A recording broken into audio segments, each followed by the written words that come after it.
বাংলাদেশ জাতীয়তাবাদী দল ৯ নং বালিয়া ইউনিয়ন বিএনপি। আমি বালিয়া ইউনিয়ন বিএনপির সভাপতি আবুল হোসেন মিয়াজি। দীর্ঘদিন ১৭ বছর ধরে আন্দোলন সংগ্রাম, যত আওয়ামী লীগের দুঃশাসনে অন্যায় অত্যাচার সহ্য করে আজকে এই প্রান্তে দাঁড়িয়েছি।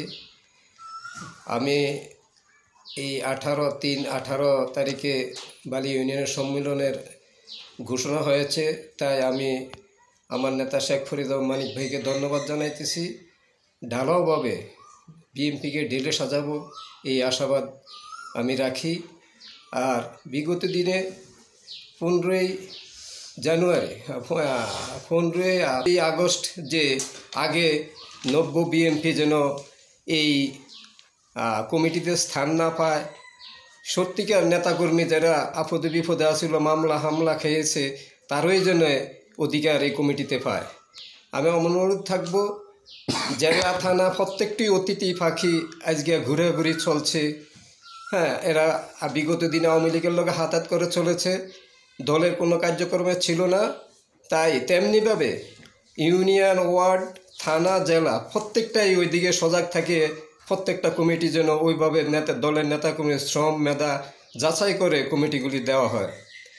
আমার নেতা তারেক রহমান দেশনেত্রী বেগম খালেদা জিয়ার নির্দেশে সারা বাংলাদেশে কমিটিগুলি যেমনি ঢেলে সাজানো তৃণমূল পর্যন্ত, তেমনিভাবে আমার বালিয়া ইউনিয়ন বিএনপিও ঢেলে সাজানোর সেই আশা আকাঙ্ক্ষা আমি রাখছি।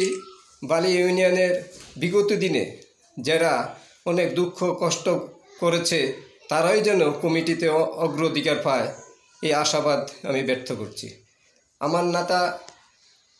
আমার নেতা জনাব চাঁদপুর হাইনসর মাটিও মানুষের নেতা শেখ ফরিদ মানিক ভাইয়ের নেতৃত্বে সকল কি এই তৃণমূল যেইভাবে ছায়া দিয়ে ধরে রেখেছে, তেমনিভাবে সকল নেতাকর্মীর কাছে আমি ক্ষুধার্ত আহ্বান থাকব, আমার নেতা শেখ ফরিদ মানিক ভাইয়ের আগামী দিনের নির্বাচন যে তাকে আমরা জয়যুক্ত করে ধানের শীষ মার্কায় জয়যুক্ত করে তাকে এমপি বানাতে পারি, তারপরে আমাদের আশা পূর্বে। আমরা এই বলে আমি সকল নেতৃবৃন্দকে উদাত্ত আহ্বান জানাবো যে আমরা ঐক্যমতে দলের যারা হিতাকাঙ্ক্ষী ছিল সবাই তার পক্ষে সাড়া দিয়ে আমরা এই 18 তারিখে এই কমিটি গঠনের লক্ষ্যে সবাই অংশগ্রহণ করবে, এই আশাবাদ ব্যক্ত করে আমি আমার বক্তব্য এখানে শেষ করছি। আসসালামু আলাইকুম ওয়া রাহমাতুল্লাহি ওয়া বারাকাতুহু। জিন্দাবাদ তারেক রহমান তারুণ্যের অহংকার জিন্দাবাদ। আমার নেতা শেখ ফরিদ মানিক ভাই জিন্দাবাদ। আসসালামু আলাইকুম ওয়া রাহমাতুল্লাহি ওয়া বারাকাতুহু। আগামী